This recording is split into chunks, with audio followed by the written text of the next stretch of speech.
Olivia Hart stood frozen in the hospital corridor, her phone pressed against her ear so hard it hurt. The fluorescent lights above buzzed with an annoying persistence that matched the ringing in her head. Dr. Patterson's words echoed in a loop she could not escape. 6 weeks without the experimental treatment. Maybe 8 if we are lucky. She wanted to scream, to throw something, to wake up from this nightmare that had become her reality. Instead, she nodded slowly, her throat too tight for words, and whispered a barely audible thank you before ending the call. The walk back to her mother's room felt like moving through water. Every step required conscious effort. Margaret Hart sat propped against pillows, her once vibrant face now pale and drawn. The cancer had stolen so much already. Her strength, her energy, the light in her eyes that used to make everything feel possible. But her smile remained, that gentle curve of lips that had comforted Olivia through every childhood fear and teenage heartbreak. When hope costs more than you have.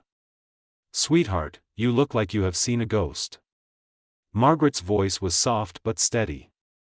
Olivia forced her features into something resembling calm and sat on the edge of the hospital bed. Just tired, Mama. Long shift at the bakery.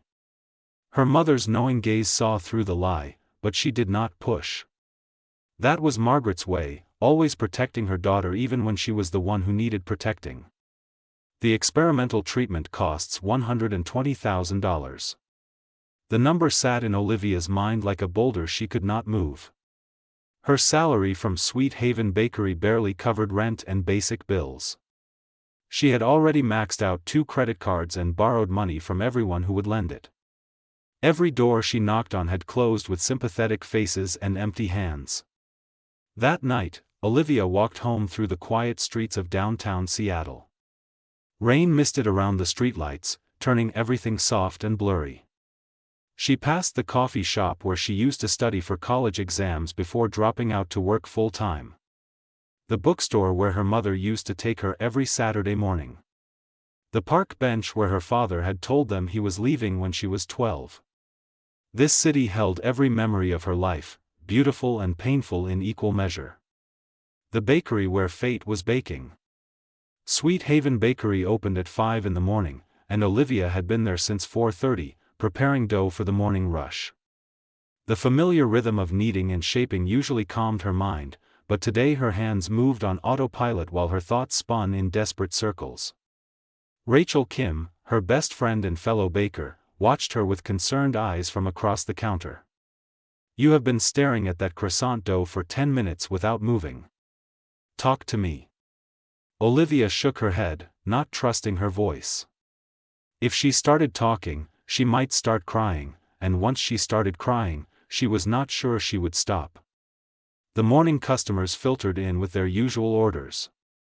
Mrs. Chen wanted her daily blueberry muffin. Tom from the accounting firm grabbed his regular black coffee and cinnamon roll. College students clustered around tables with laptops and ambitious plans. Life continued its normal rhythm while Olivia's world crumbled silently behind the counter. At exactly 7:15, the door chimed, and everything changed. When desperation walks through the door. He was completely out of place. That was Olivia's first thought when Julian Sterling walked into Sweet Haven Bakery. His charcoal suit probably cost more than her monthly rent. His shoes gleamed with the kind of polish that suggested someone else did the polishing. He moved with the careful confidence of someone used to boardrooms and 5-star restaurants, not quirky neighborhood bakeries with mismatched chairs and chalkboard menus. Julian approached the counter, his gray eyes scanning the pastry display with the intensity of someone solving a complex problem. His dark hair was perfectly styled, his jaw sharp enough to cut glass. He looked like he belonged in a cologne advertisement, not standing in front of Olivia asking for recommendations on breakfast pastries. "What do you suggest for someone who has not had a decent breakfast in 6 months?" His voice carried a hint of self-deprecating humor that surprised her. Olivia found herself actually considering the question instead of rattling off the standard response. "Depends. Are you looking for comfort or adventure?" The conversation that sparked possibility. Adventure. Julian smiled, and it transformed his entire face from intimidating to approachable in an instant. She recommended the cardamom orange scone, her personal favorite. As she prepared his order, she felt him watching her with an attention that was not uncomfortable but oddly intense. Like he was trying to solve a puzzle she represented. "You look exhausted." He said it matter-of-factly, not unkindly. Olivia handed him his coffee, meeting his gaze directly. "So do you." Most people would have taken offense. Julian laughed, a genuine sound that made Rachel glance over with raised eyebrows. "Fair point. I am Julian, by the way." "Olivia." She wiped her hands on her apron, suddenly aware of the flour dusting her forearms and the fact that she had been awake for 26 hours straight.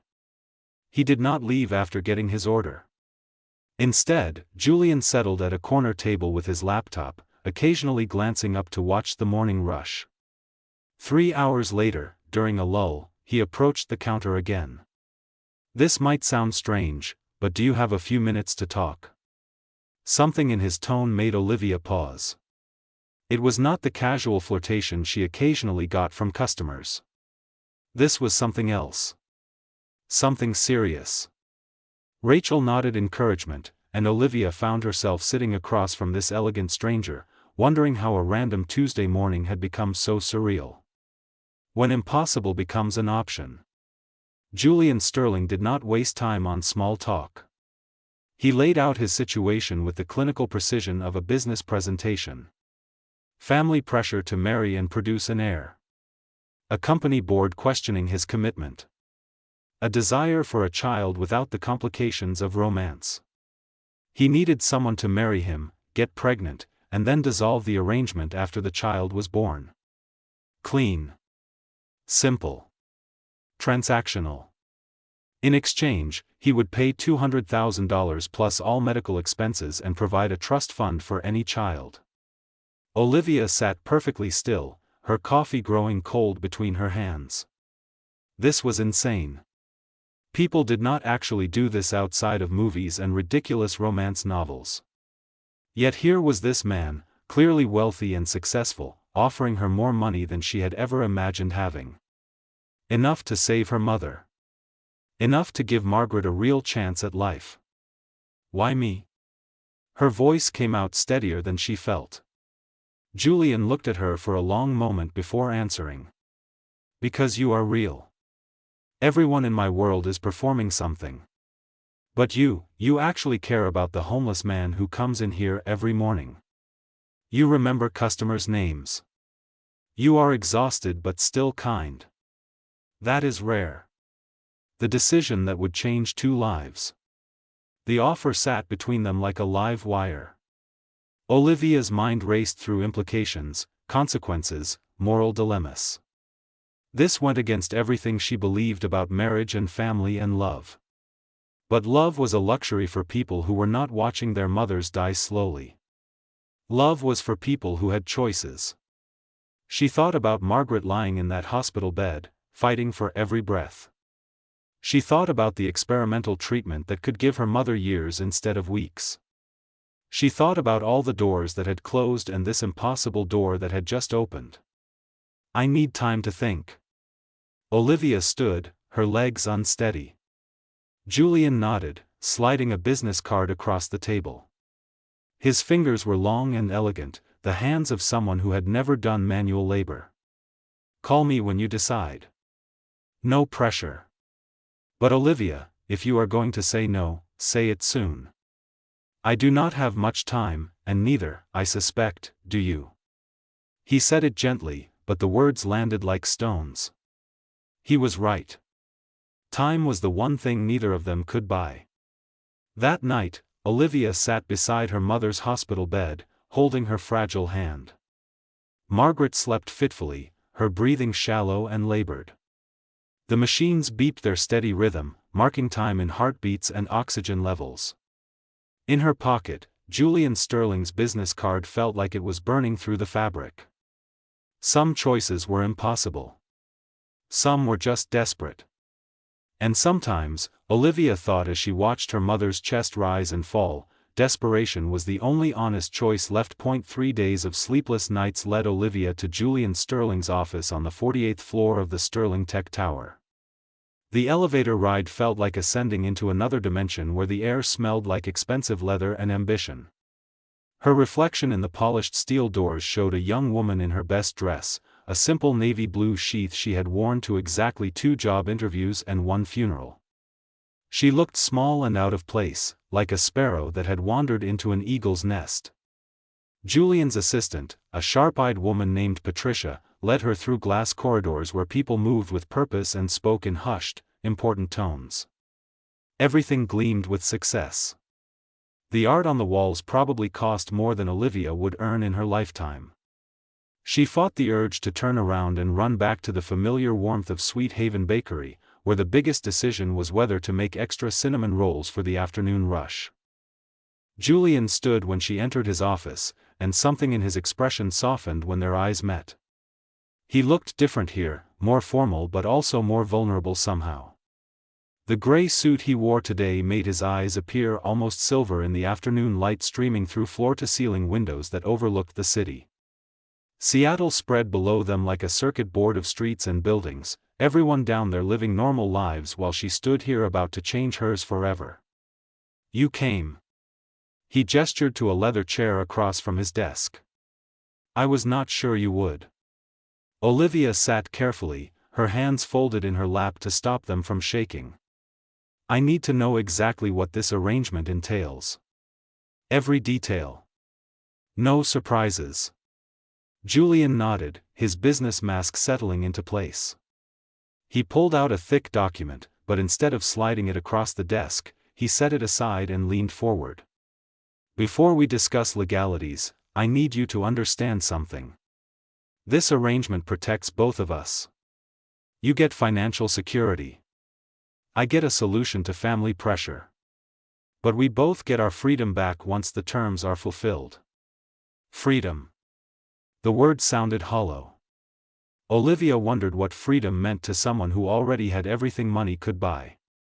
For her, freedom meant her mother breathing without pain. Freedom meant sleeping through the night without nightmares about unpaid bills and funeral costs.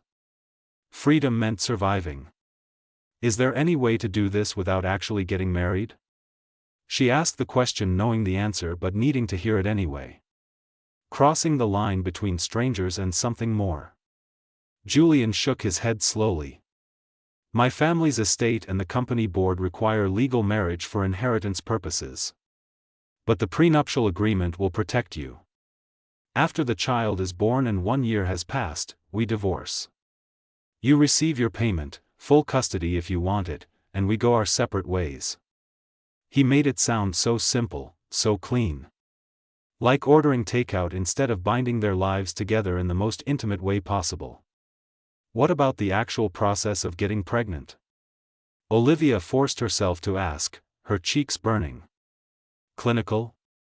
There are medical procedures we could use. Something flickered across Julian's face. Disappointment? Relief? She could not read him. That would be one option. Or we could approach it naturally. Whatever makes you most comfortable. The weight of what they were discussing settled over the room like fog. This was not some abstract business deal anymore. This involved her body, her future, a potential child who would be born from calculation rather than love. Yet when she thought about her mother's face, about Margaret never meeting her grandchild because Olivia could not afford to keep her alive, the choice became clear again. The wedding that felt like a dream and a nightmare. 2 weeks later, Olivia stood in a boutique dressing room, staring at her reflection in a simple ivory dress that cost more than 3 months of her salary. Rachel stood behind her, tears streaming down her face even though Olivia remained dry-eyed. "You look beautiful," Rachel whispered, adjusting the delicate lace sleeves. "I just wish this was happening differently." Olivia met her best friend's eyes in the mirror. "Me too. But this is happening, and I need you with me. Can you do that?" Rachel nodded, wiping her cheeks and squaring her shoulders. "Always. Whatever you need." The ceremony took place in Julian's penthouse apartment with only the legally required witnesses present. Patricia served as one. Rachel as the other. A judge who owed Julian a favor performed the brief ceremony with professional efficiency. The space was stunning, all modern lines and artistic touches, but it felt cold despite the warmth of the late afternoon sun pouring through massive windows. Julian wore a charcoal suit that made him look like he was attending a business merger rather than his own wedding. Which, Olivia supposed, he was. Do you take this woman to be your lawfully wedded wife? The judge's voice seemed to come from very far away. Julian's hand was warm when he took hers, his gray eyes searching her face. I do. His voice was steady, but his thumb brushed across her knuckles in a gesture that felt almost tender. Do you take this man to be your lawfully wedded husband? Olivia opened her mouth and found her voice stuck. She thought about her mother, who believed Olivia had met someone wonderful and fallen quickly in love. Margaret did not know about the arrangement. She could never know. That lie, at least, gave her mother joy in these painful final months. I do. The words came out softer than she intended. Julian slid a platinum band onto her finger, the weight of it foreign and heavy. She did the same for him, her hands trembling slightly. The judge pronounced them married, and Julian leaned in for the required kiss. It was meant to be brief and perfunctory. Instead, when his lips touched hers, something electric passed between them. His hand came up to cup her face gently, and for 3 heartbeats, Olivia forgot this was a transaction. She forgot about the contract and the money and the careful boundaries they had established. She just felt. Living with a stranger who is your husband. Moving into Julian's penthouse was like stepping into a magazine spread. Everything was beautiful and expensive and impersonal. He gave her the master bedroom while he took the guest room, maintaining the professional distance they had agreed upon. But living together revealed unexpected truths. Julian made terrible coffee but could cook elaborate breakfasts when he had time. He worked until 3 in the morning some nights, his office light visible under the door while Olivia lay awake in the too large bed. He was kind to service workers and donated anonymously to charities. He called his mother every Sunday even though the conversations clearly stressed him. And he was lonely. Olivia recognized it because she understood loneliness intimately.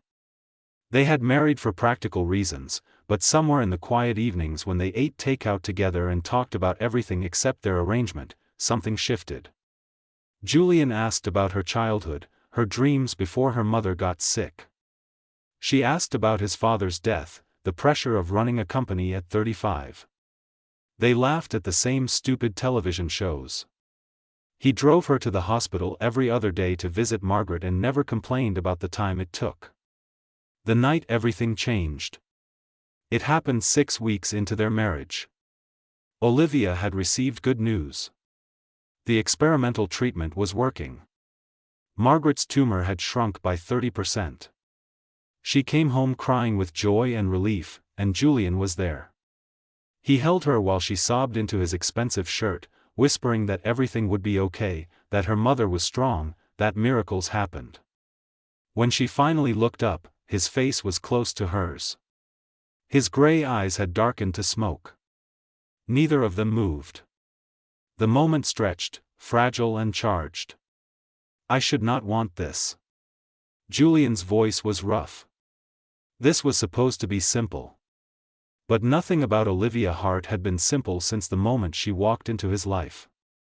She reached up, her fingers threading through his dark hair. We can still keep it simple. But even as she said it, they both knew it was a lie. When he kissed her this time, there was nothing perfunctory about it.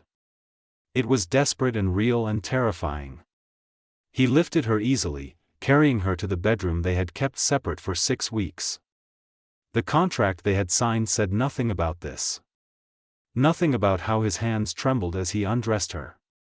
Nothing about how she said his name like a prayer. Nothing about how making love felt nothing like a business transaction and everything like falling.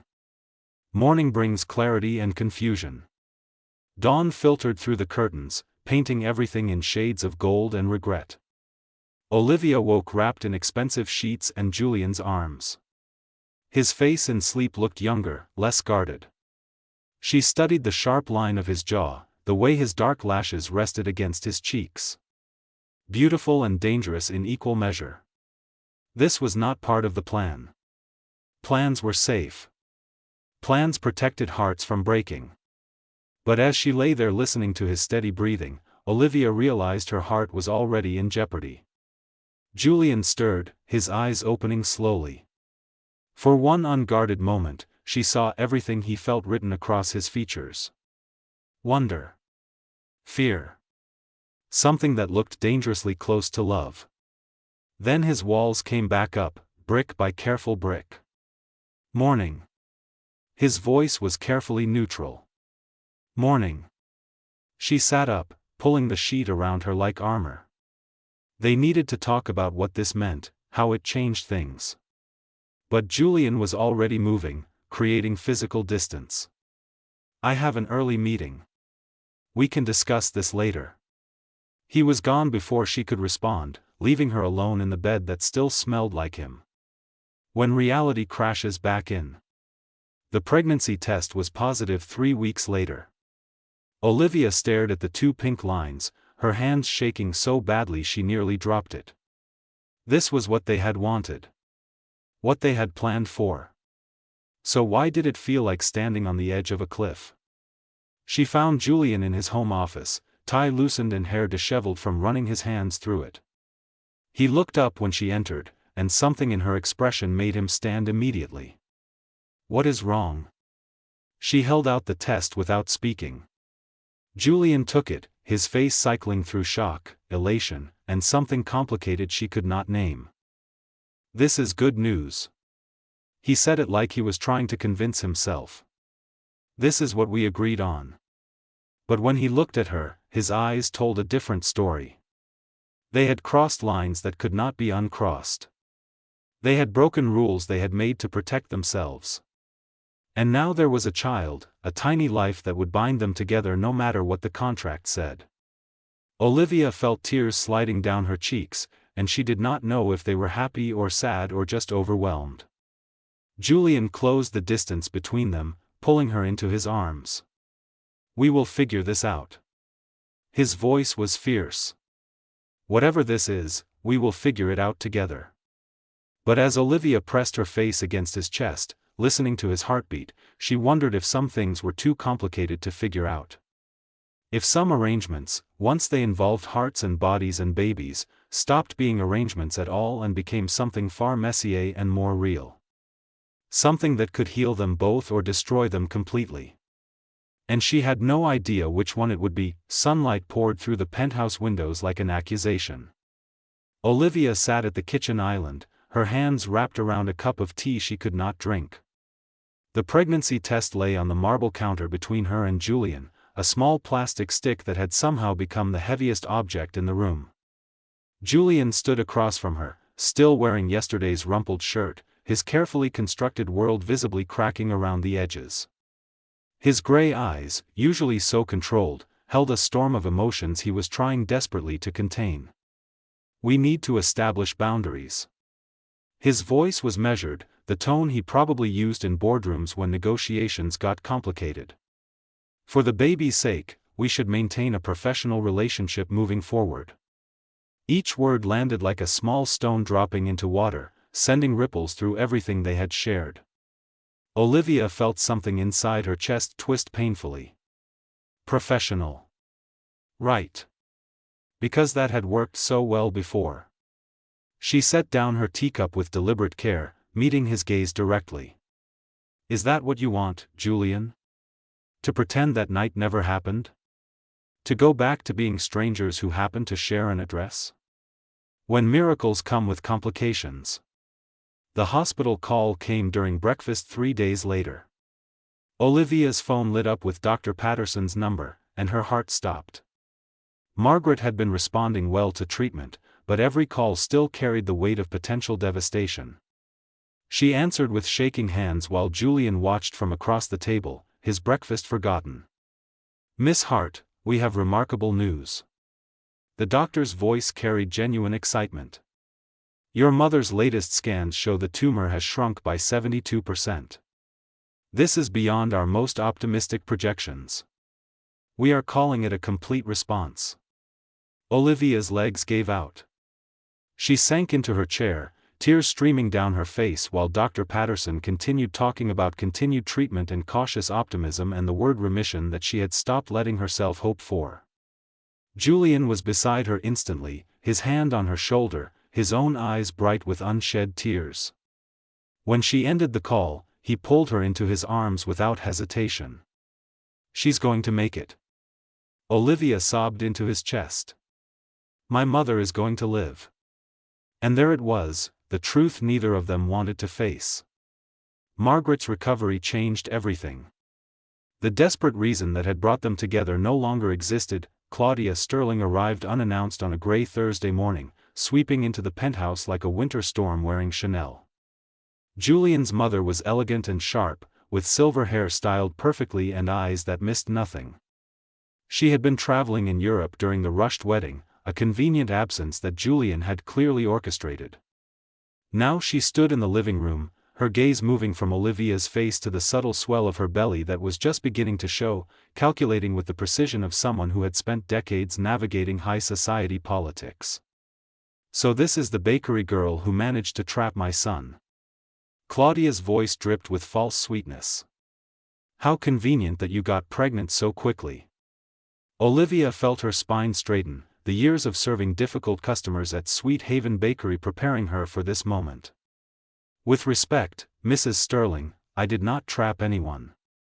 Your son and I entered into this marriage with clear understanding on both sides. Claudia's eyes narrowed, a predator recognizing unexpected resistance. Clear understanding.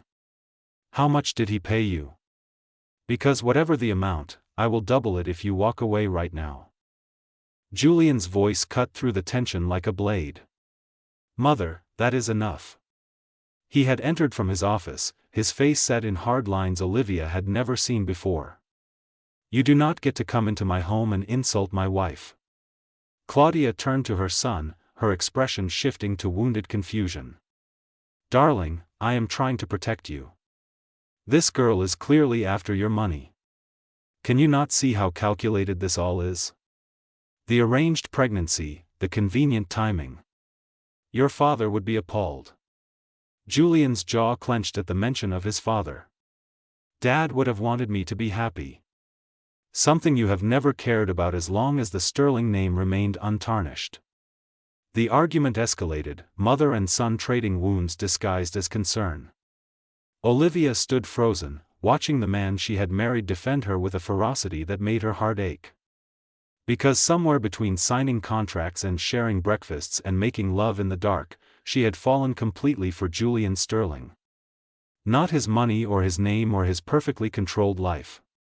Just him. The man who made terrible coffee and worked too late and held her when she cried. The man who was fighting his own mother because someone had dared to insult the woman carrying his child. The truth that changes everything. Claudia left with threats and ultimatums, promising to challenge the marriage, to freeze Julian's inheritance, to make their lives difficult in ways only the very wealthy could manage. The door closed behind her like the seal on a tomb. Julian stood with his back to Olivia, his shoulders rigid with tension. I am sorry you had to witness that.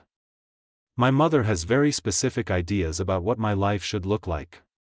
Olivia moved closer but did not touch him, sensing he was holding himself together by threads. Julian, what did she mean about challenging the marriage? He turned, and the exhaustion on his face made him look older. If she can prove the marriage was entered into fraudulently, she can petition the board to remove me as CEO. My father's will had specific clauses about family stability and legitimate heirs. She has lawyers who could tie this up for years. Olivia felt the ground shifting beneath her feet. So this was always temporary for you. The marriage, the baby, me. Just another business problem to solve until your mother makes it impossible. Julian crossed the distance between them in 2 strides, his hands coming up to frame her face. No. God, no. That is not what this is anymore.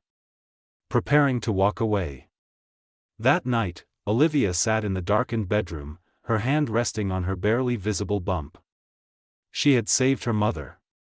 Margaret was going to live, was already looking healthier than she had in years. The money Julian had provided had given her mother a future. But what future did Olivia have? She was married to a man she loved who had married her for convenience. She was carrying a child who would be born into a complicated web of contracts and expectations. And she was standing in the way of everything Julian had built. Rachel found her packing the next morning, tears streaming silently down her face as she folded clothes into the same battered suitcase she had brought with her 2 months ago. "Oh honey." Rachel wrapped her arms around Olivia from behind. "You love him." It was not a question. Olivia nodded, not trusting her voice. "And he loves you too. Anyone with eyes can see it." But love was not always enough. Love did not dissolve prenuptial agreements or satisfy company boards or quiet the whispers of high society. Love was messy and complicated, and Olivia had spent her whole life trying to keep things simple just to survive. The hospital confession. Margaret's hospital room had been transformed into something almost cheerful. Flowers covered every surface, cards from well-wishers lined the windowsill, and her mother sat propped up in bed looking more alive than she had in 2 years. When Olivia entered, Margaret's smile faltered. "Baby girl, what is wrong?" Everything Olivia had been holding inside came pouring out. The truth about the arrangement. The contract. The money. The pregnancy that was planned but the love that was not. Margaret listened without interrupting, her expression cycling through shock and understanding and finally settling on something like sadness mixed with fierce maternal protection. "Do you love him?" Margaret asked when Olivia finally fell silent. "Yes." The word came out broken. "But loving him does not change what this is. We had an agreement. I was supposed to walk away." Margaret reached for her daughter's hand, her grip surprisingly strong. "Olivia Marie Hart, I did not raise you to walk away from love just because it came in an unexpected package. That man paid for treatment that saved my life. But more than that, he looks at you like you hung the moon. I have seen you two together. That is not pretend." Julian found her in Margaret's room an hour later, his hair disheveled like he had been running his hands through it repeatedly. He stopped in the doorway when he saw her tear-stained face, something desperate flickering across his features. "You are leaving." It was not a question. Olivia stood, her legs unsteady. "The contract says after the baby is born. But maybe it is better if I go now, before your mother destroys everything you have worked for. Before this gets more complicated." Julian laughed, a harsh sound with no humor in it. "More complicated? Olivia, I am completely in love with you. How much more complicated can it get?" The words hung in the air like something fragile and fierce. Margaret made a small sound of satisfaction from her hospital bed. Finally. Some honesty in this room. Julian barely glanced at his mother-in-law, his entire focus on Olivia. "I know this started as a business arrangement. I know we had rules and boundaries and careful plans. But somewhere between coffee shop conversations and hospital visits and watching you be brave every single day, I fell. Completely. Terrifyingly. And I do not want a divorce in a year. I do not want custody arrangements and separate lives. I want us. Messy and complicated and real. The choice that rewrites everything." Olivia pressed her hands against her belly, feeling the tiny flutter of life inside her. This baby would be born from love, not contracts. But love alone did not solve problems. "What about your mother? The company? The board?" Julian stepped closer, his hands gentle on her shoulders. "I have spent my entire life doing what was expected. Building what my father wanted. Maintaining appearances for people who do not care about anything real. But you, Olivia Hart Sterling, you are the most real thing that has ever happened to me. If the board removes me, I will build something new. If my mother cuts me off, we will manage. But I will not, lose you. Margaret cleared her throat from the bed. As touching as this is, someone needs to say the practical thing. Claudia Sterling is a bully, but bullies back down when you stand up to them. Julian, you need to call her bluff. Go public with your love story. Show the board and the world that this marriage is real. Take away her ammunition. It was simple advice, but it cut through all their complicated fears. Julian pulled out his phone, his eyes never leaving Olivia's face. I am calling a press conference for tomorrow. No more hiding. No more pretending this is something it is not. When love refuses to be controlled. The press conference was chaos. Reporters crowded the Sterling Tech lobby, cameras flashing like lightning. Julian stood at the podium, looking every inch the powerful CEO, but his hand was wrapped around Olivia's, holding tight. He spoke about love and second chances. About meeting someone who changed everything. About how the best business decision he ever made was following his heart instead of his head. The questions came rapid fire, invasive and assuming. But Julian deflected each one with the skill of someone who had spent years managing public perception. When a reporter asked if the pregnancy was planned, Olivia stepped forward to the microphone. Her voice shook at first but grew stronger with each word. Yes, we planned to have a child together. What we did not plan was falling in love. But the best things in life rarely follow plans.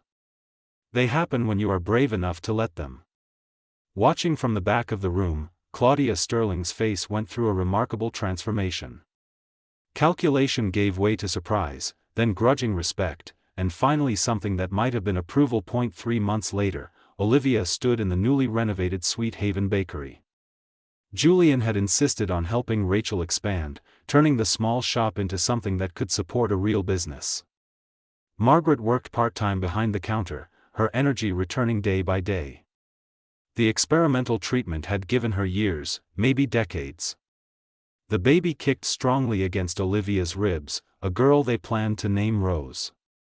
After Margaret's middle name and Julian's grandmother. A bridge between two families that should never have merged but somehow fit together perfectly. Julian arrived at closing time, still wearing his suit but with his tie loosened and flour somehow dusting his shoulder from where he had helped Rachel with the evening baking. He pulled Olivia into his arms, one hand resting on her belly where their daughter was doing acrobatics. Claudia called. She wants to host a baby shower.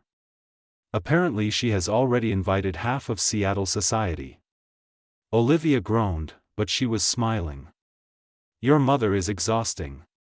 Julian kissed her forehead, then her nose, then her lips with infinite gentleness.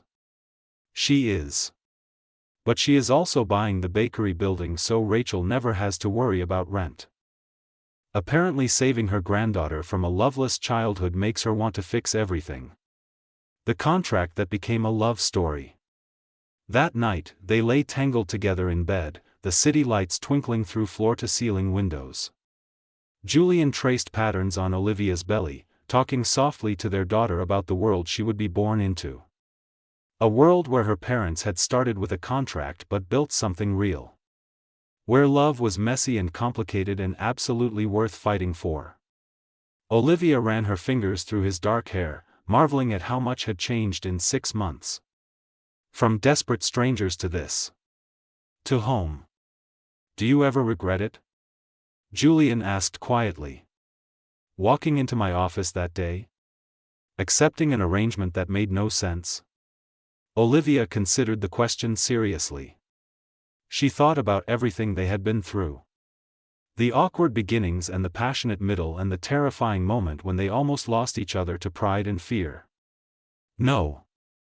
Because even if I could go back and change things, I would still choose you. Maybe not the same way, but I would always choose you. Julian's arms tightened around her. The contract we signed said 1 year. But I am thinking 50 or 60 sounds better. What do you say, Mrs. Sterling? Olivia smiled against his chest, listening to the steady beat of his heart. I say some contracts are meant to be rewritten. Some plans are meant to fall apart. And sometimes the best business decision is the one that has nothing to do with business at all. Outside, Seattle glowed with possibility.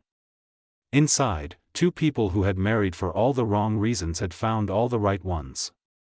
Their daughter kicked between them, already impatient to join this imperfect, beautiful, utterly real love story. And somewhere in a hospital across town, Margaret Hart slept peacefully, knowing her daughter had found something worth more than any treatment or contract or careful plan. She had found someone who chose her, every single day, in all the ways that mattered.